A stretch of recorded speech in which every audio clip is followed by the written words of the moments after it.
السلام علیکم 10th class, کیسے ہیں آپ سب؟ آج ہم اپنا اگلا ٹاپک دیکھتے ہیں، پاکستان بطور ایٹمی طاقت۔ پاکستان بطور ایٹمی طاقت، اس میں اہم پوائنٹس جو ہیں ان کو میں نے انڈر لائن بھی کر لیا ہے، ہم پہلے اس کو پڑھ بھی چکے ہیں، آپ نے سارے کو یاد کرنا ہے۔ اس میں بتایا گیا ہے کہ سن 1971 میں ذوالفقار علی بھٹو نے اقتدار سنبھالا تو انہوں نے یہ کہا کہ ایٹمی سائنس ہماری ترقی اور دفاع کے لیے ضروری ہے، مگر ہم ایٹمی توانائی کی خواہش جنگ یا تباہی کے لیے نہیں بلکہ اپنی بہتری اور ترقی کے لیے رکھتے ہیں۔ اس کے بعد یہ تھا کہ سن 1974 میں جب بھارت نے راجستھان کے صحرا میں اپنا پہلا ایٹمی دھماکہ کیا تو وہ ایٹمی طاقت رکھنے والا ملک بن گیا۔ پھر اس میں یہ تھا کہ جنوبی ایشیا میں طاقت کا توازن بگڑ گیا بھارت کے ایٹمی دھماکے کی وجہ سے۔ ذوالفقار علی بھٹو نے فرانس سے ایٹمی ری پروسیسنگ پلانٹ کے حصول کی خواہش کی۔ سن 1976 میں دونوں ممالک میں پلانٹ کی خریداری کا معاہدہ بھی طے پایا۔ $40 کروڑ میں سے $10 کروڑ کی رقم پہلی قسط کے طور پر ادا کر دی گئی، لیکن بھارت، روس، امریکہ اور دوسری ایٹمی طاقتوں کو یہ بات پسند نہ آئی۔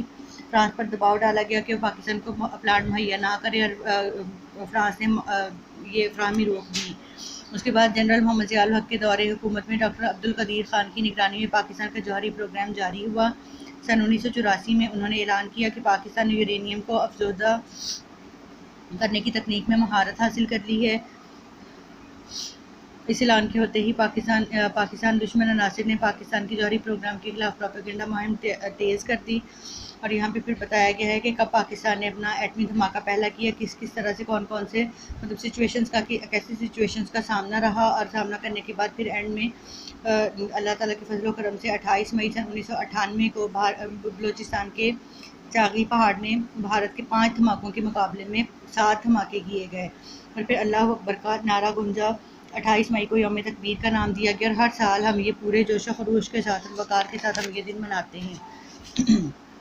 اگلا ہمارا ٹاپک ہے 12 اکتوبر سن 1999 کے فوجی قبضے کی وجوہات۔ یہاں پہ یہ وجوہات بتائی گئی ہیں۔ اس کے بعد پرویز مشرف کے دور میں اختیارات کی نچلی سطح پر منتقلی اور مقامی حکومت۔ اس کے اہم پوائنٹس ہیں: مقامی حکومت ہے، تاریخی پس منظر ہے، پھر اس کے بعد ہے وائسرائے لارڈ رپن کا مقامی حکومتوں کا نظام، صدر ایوب خان کا بنیادی جمہوریتوں کا نظام، اور جنرل ضیاء الحق کے دور میں مقامی حکومتوں کا نظام۔ یہاں تک آپ نے اسے یاد کرنا ہے۔ اپنا خیال رکھیے گا، LMS پہ بھی وزٹ کیجیے گا، اور اگر کوئی ایشو ہو تو PTM میں ڈسکس کر سکتے ہیں۔ فی امان اللہ۔